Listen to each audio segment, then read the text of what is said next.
تبون لصحافة العرام ما تتكلمش عليه في التلفزيون، لأنه هذه الفضيحة راهم يخبيوا فيها. الجزائر الآن راهي ماريكان زادتها إلى قائمة الدول اللي باش تروح بالفيزا لازم المواطن يحط كفالة مالية تقدر تلحق حتى 15,000 دولار. يعني في البلاد راهي برسك 500 مليون وانتو أكثر من 400 مليون. علاش؟ لأنه بالنسبة للإدارة الأمريكية الجزائر راهي مكلاسية في الدول الفقيرة في العالم والغير مرغوب من المواطنين تاعها يروحوا للماريكان. وزد باش تشوفوا لا غرافيتي تاع هذا الشيء، المغرب، تونس، ليبيا، مصر، كل الدول تاع شمال افريقيا ما راهيش معنيه بهذا القرار، غير الجزائر تاع تبون. هاي ليك الانجازات تاع الدبلوماسيه التبونيه. فهمتوا علاش احنا لما نقول لكم باللي هادو راهم يكسروا في الجزائر راهم يكسروا فيها؟ هذا انا جبت لكم الموقع تاع الامريكان. علاش؟ لانه كاين البعض راهم يقول لك لا هذه معلومات مخزنيه، هذه كذبه وهذه كذبه. هاوليك هاوليك يو اس امباسي، هاوليك travel.state.gov، هاوليك روحوا شوفوه. هذا موقع رسمي تاع امريكان اللي مختص بهذو الفيزات وكامل. هاوليك واش راهو يقول لك؟ هايليك هنا countries subject to visa bonds. هامليك last update January 6.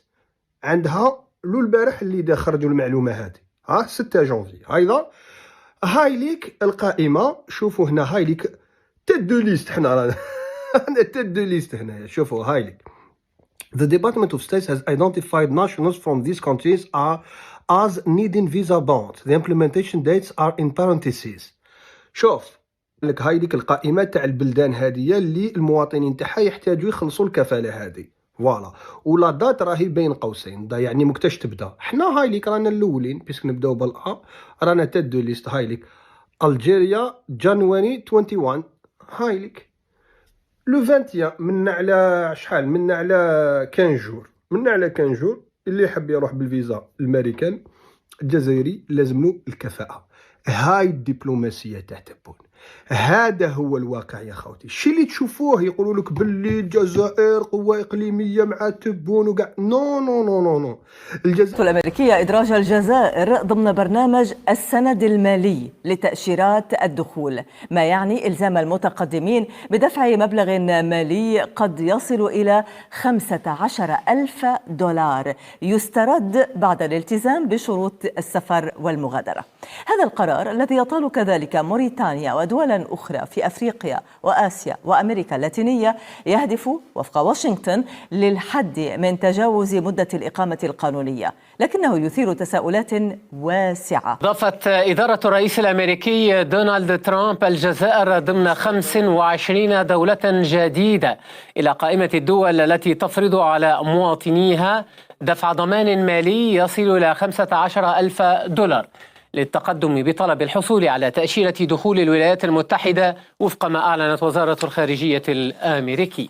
15,000 دولار. المبلغ هو ما بين 5,000 إلى 15,000 دولار، هو الكفالة ولا الضمان اللي أنت لازم تحطها كجزائري إذا قررت تقدم طلب على تأشيرة B1 ولا B2 اللي هي التأشيرة تاع البيزنس ولا تأشيرة سياحية إلى أمريكا. هذا القرار ديرته وزارة الخارجية الأمريكية ووزارة الأمن الداخلي الأمريكية.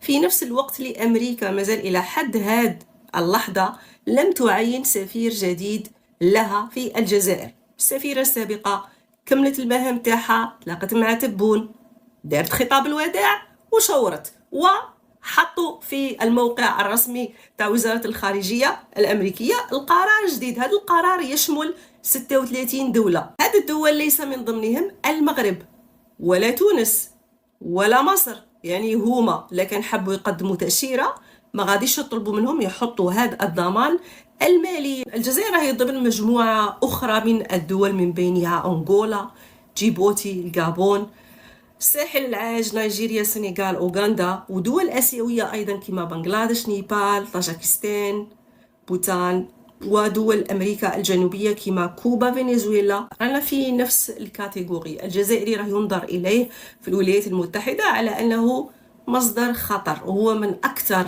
الناس اللي يدخلوا لأمريكا وما يشوروش، ما يعاودوش يولوا لبلادهم. دائما يتم تجاوز وكسر